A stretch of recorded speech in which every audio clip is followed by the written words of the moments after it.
Nick is my name, and flying is my business. I'm a sort of taxi driver of the skyways round Rotorua, and I know gorgeous scenery when I see it. Shirley here's from across the Tasman, Melbourne, I think she said. And as for Jenny and Trevor in the back, it's not so much a matter of where they come from as where they're going. Oh well, it's supposed to make the world go round. But anyway, come fly with us. We're going for a spin round the volcanic plateau. First, Rotorua. This is the centre of Maoriland, and a while ago she gained city status, although they say there were a lot of tourists in town the night the census was taken. And the attraction? The Maori past. And the thermal present. Pahuta Geyser is Rotorua's most famous resident and does measure up to the claims of the tourist brochures.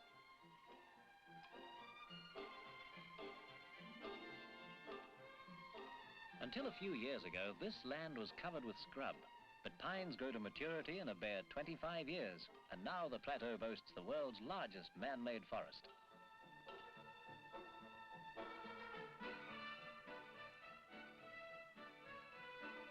I don't think I'd like the fire watcher's lonely job, perched up there day in and day out, scanning the countryside for that telltale wisp of smoke that could bring destruction and disaster.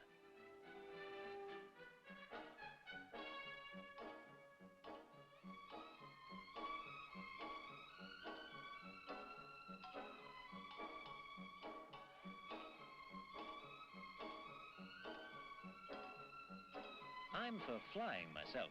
But if you go for swimming and fishing and that sort of thing, there are half a dozen lakes around here you'll never better.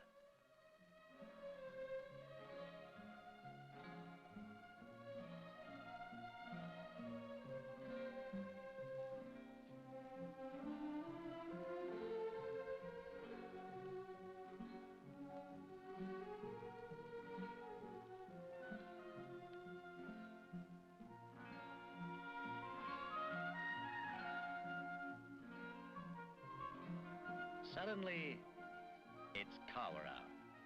I believe this is the world's 4th largest newsprint plant, and they turn out a lot of timber as well. I find it hard to imagine that there are 2,500 people down there scurrying about among thundering machines.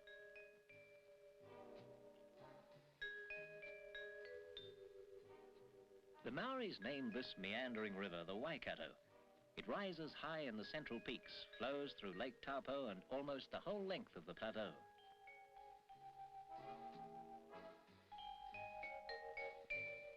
Unhurriedly, she ambles over the countryside.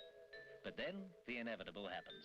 Her leisurely wanderings are interrupted by that necessary monster, progress. The Aotearoa Dam is the latest of 8 to be built on the Waikato River to bring power to industry. Not forgetting pop-up toasters and television.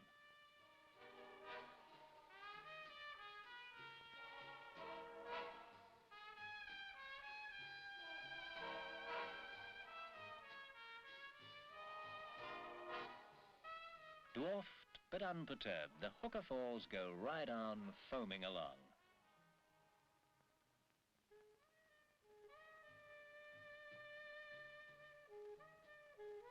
The first time I winged over the artist's palette, I was amazed. I can honestly say I've circled it thousands of times since, and I'm still amazed.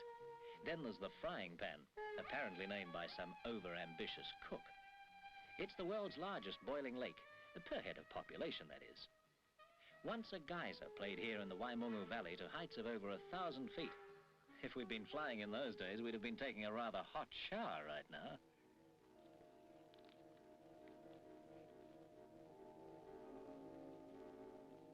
Like most of this volcanic plateau, Waimangu belongs to the past. These cliffs were hissing away before even the first birds were singing.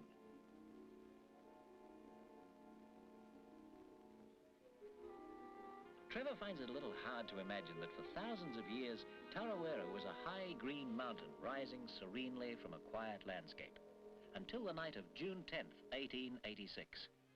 That night, the earth convulsed, then roared open like the door of a giant furnace, blotting out the stars with millions of tons of ash, rock, and lava.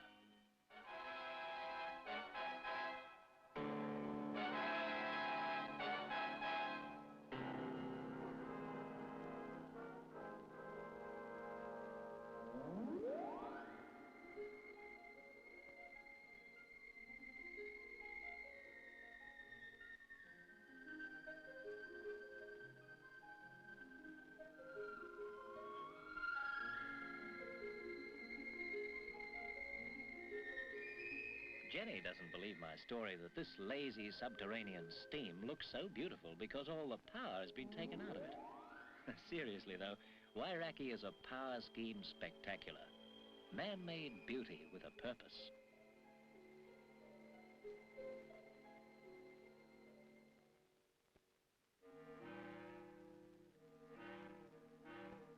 Each time I drift in over the white crown of this volcanic plateau, I get a feeling of real insignificance.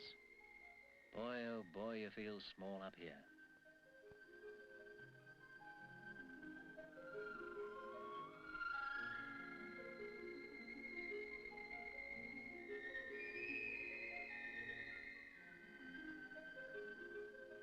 And yet, surprisingly, behind her icy facade, Ruapehu has a warm heart. A lake that is almost too hot to swim in.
I don't think I'll ever become tired of this work. Even after 10 years, I still feel a thrill every time I come within range of Narahoe's rumblings.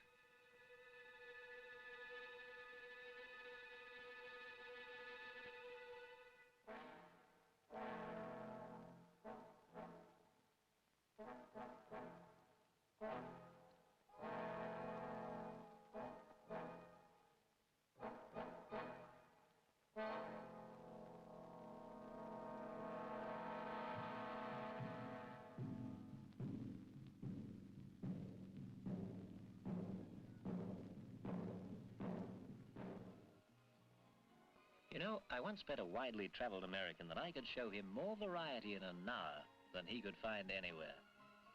Of course I won, but then I only bet on sure things.